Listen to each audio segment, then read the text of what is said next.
Congratulations on your decision to join the Army. My name is Rob, and for about the next 20 minutes, you'll learn some financial tips to prepare for basic training and learn about 2 key decisions you'll need to make early on. While there's a lot to do to prepare, you may not be thinking about money, but I'm pretty sure you're excited about getting paid, right? So let's cover a few topics to help you be financially ready to go. The first decision is choosing a bank. And the second decision is choosing which education benefit the Army offers is best for you. Whether you're planning on a 20-year career or planning to separate after your first enlistment, the information we'll cover can help get you started on the right financial foot. Remember, financial readiness is mission readiness. Before we dive into the details, let's first take a look at an example of 2 new Army recruits, Maria and Tony.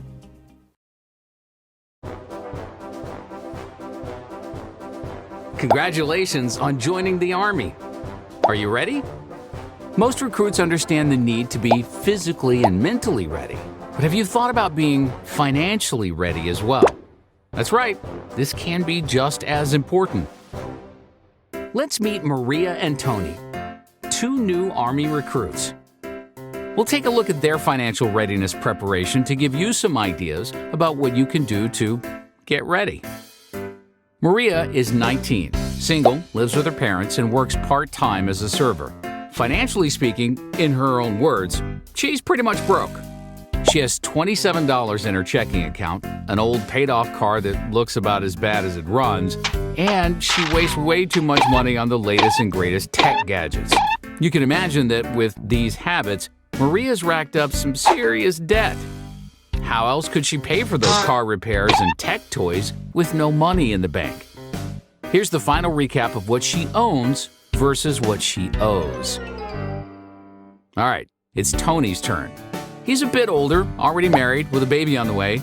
Aw, so cute. Come on, stay focused, stay focused. He went to college for a couple years but didn't finish and has $10,000 in student loan debt to show for it. He also has some credit card debt because Team Tony has been using credit cards for emergency funds for a while now. Plus, they still owe around $8,000 on one of their cars.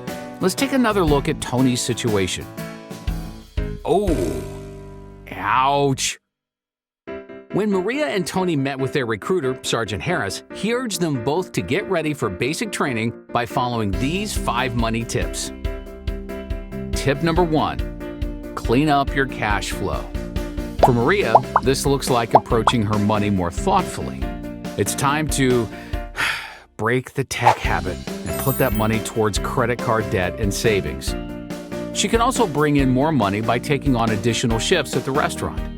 Finally, she'll set up auto-pay to stay on top of her payments, like her cell phone bill, since she won't be able to access her accounts while she's in training. Tony knows he doesn't have enough time to make a considerable dent in his student loans or car loans before going to basic, so he's going to focus on savings and cutting credit card debt too. His wife will pay the bills while he's at basic training. Tip number 2. Open a checking and a savings account. Both Maria and Tony need a savings account to build an emergency fund. The money they won't be able to spend while they're at basic training could be a nice source of funds to get this started. They should also make sure they're using low-cost financial institutions that can keep up with their military careers no matter where the needs of the Army take them. Tip number 3. Minimize or avoid debt like the plague. This one is mucho importante. So listen closely.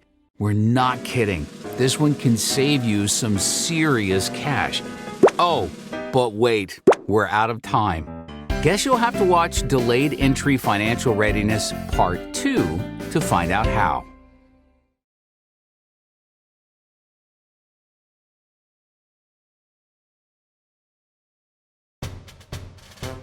Welcome back. In Part 1, we introduced you to 2 new Army recruits, Maria and Tony, who are preparing physically, mentally, and financially for basic training. If you remember, this was where we left Maria. Still 19, still single, still living with her parents, and working as a waitress. Oh, and she's still broke.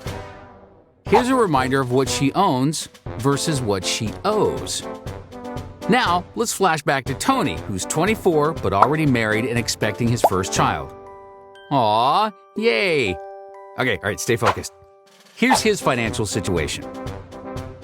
So, I think it's fair to say that both of them have opportunities to improve their finances before their Army careers get started.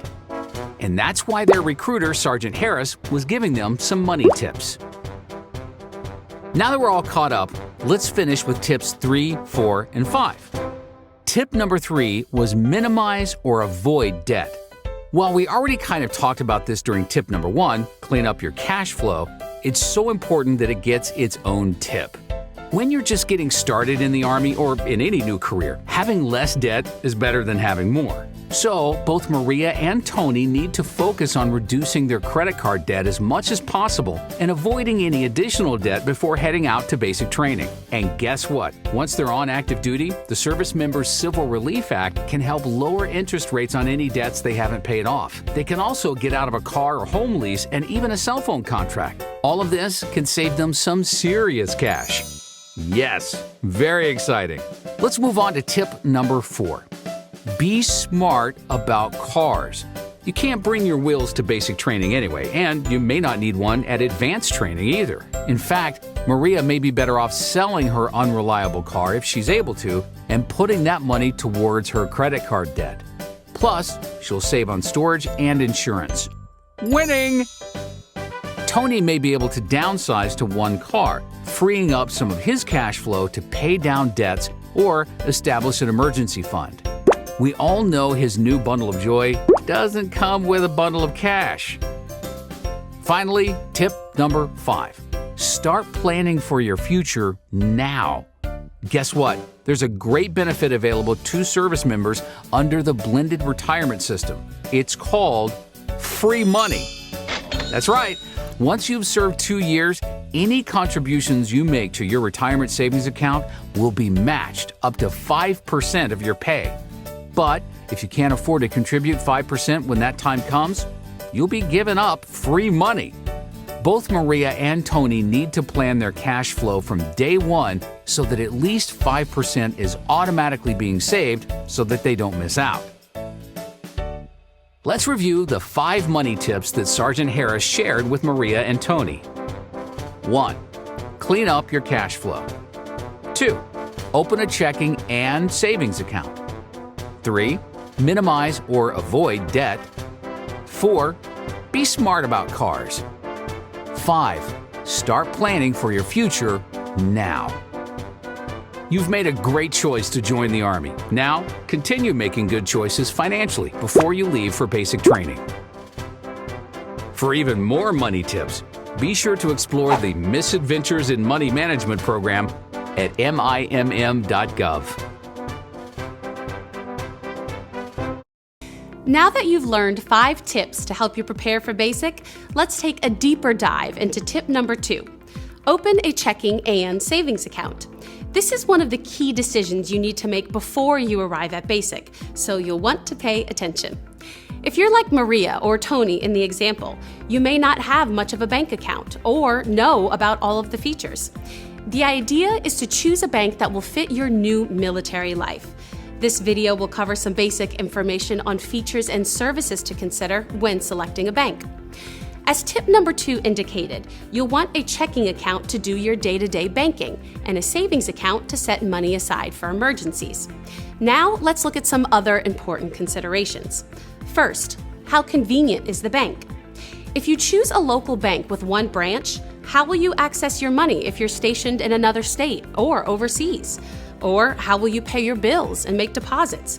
It may be a good idea to look for a bank that offers online services, so no matter where you're stationed, you'll have convenient access to your money. However, when using online services, it's important to protect yourself and your money too. Be mindful of your phone or computer's security settings, especially when using public Wi-Fi. Second, what fees will you have to pay, if any? Carefully review the bank's deposit and disclosure agreement, which contains information on things like fees and minimum balances. Be sure to check if you'll be charged for using the ATM or online banking. Ultimately, paying fees will subtract from your bottom line. And the third consideration is to see if the interest rates are competitive. Credit unions and banks will pay you a certain amount of interest on the money that you have deposited. The higher the interest rate, the more you earn, which can add up over time. There are many other considerations when choosing a bank, but these 3 can help you get started. Now, back to the excitement of getting paid. Once you pick a bank, you'll need to bring a voided check or deposit slip to Basic. This step is necessary for your paycheck to go directly into your new checking account. For more information, check out the military banking handout provided and go pick a bank. Now that we've covered this big decision, let's shift gears and watch the next video covering another decision you need to make during Basic. This one has to do with an amazing benefit the Army offers to help you pay for more education. Class is in session. Everyone, please take your seats and open your textbooks so we can review chapters 30 and 33. Don't worry, this isn't a flashback to high school, but it could be a flash forward to $1 million. That's because according to the U.S. Census Bureau, people with a bachelor's degree can earn $1 million more than someone with only a high school diploma. Pretty amazing, right? This video covers 2 education programs you can earn while serving in the Army. I know what you're thinking, I'm not going to school anytime soon. Well, bear with me. While you're at Basic, you'll need to decide which program is best for you. First, let's review Chapter 30, the Montgomery GI Bill Active Duty, or MGIB Active Duty. This program helps soldiers who serve at least 2 years on active duty pursue a college degree, certification, or other education and training. Soldiers that elect the MGIB Active Duty pay $1,200 over a year while on active duty and are then entitled to 36 months of benefits. Plus, you can buy up your benefit to a higher rate by paying an additional $600. Now, turn to Chapter 33 and let's review the post-9/11 GI Bill. This program offers higher education and training benefits to veterans, service members, and their families. Soldiers that opt for this program do not pay anything out of pocket, and the amount of benefit depends on how many qualifying active duty months you serve. So, if you serve just 90 days but less than 6 months, you would still receive 50% of the benefit. The post-9/11 GI Bill pays tuition, fees, and monthly housing allowance, and up to $1,000 stipend for books and supplies annually. Tuition for a public school is covered, and private school tuition capped at an amount equal to the highest public school benefit in each state, over $24,000 per academic year. The monthly housing allowance is roughly equal to Basic Allowance for Housing, or BAH, for an E5 with dependents for the zip code where the soldier attends classes. And there's no expiration date, unlike MGIB. As a retention incentive, another advantage is that benefits can be transferred to your spouse or child. To do this, you must already be qualified for the post-9/11 GI Bill, have already served 6 years on active duty and/or selected reserve, and be willing to serve another 4 more years. Since every soldier's situation is different, the Department of Veterans Affairs offers a helpful tool at the website shown to see which option is best for you. All right, our review is over and now it's time for the quiz. Question number 1, do you want $1 million? Okay, who'd say no to that, right? Learn more, earn more. Be sure to do your homework because you'll have to make a decision in the first few days of Basic. For members of the Guard and Reserve, review the handout for details regarding eligibility and benefits. Decide which benefit is best for you so the Army can help pay for your additional education. Class dismissed. Well, we've reached the end of this training. We watched Tony and Maria learn 5 tips to prepare for Basic, and here's a quick recap. Tip 1, clean up your cash flow. Tip 2, open a checking and savings account. Tip 3, minimize or avoid debt. Tip 4, be smart about cars. And tip 5, plan for the future now. We also covered information for 2 key decisions you need to make early on: how to choose a bank and which GI Bill education benefit is best for you. Be sure to review both the banking and education benefits and savings handouts in this training for more information. Now that you've completed this training, download the accompanying form and write which bank you chose and which education benefit you're planning to elect. Your decision isn't binding and it's okay to change your mind, but it's one less thing you'll have to think about after you report to Basic. You can take this form to your recruiter so they know that you've completed this training and you're ahead of the curve. Again, congratulations on your decision to join the Army, and thank you for your service.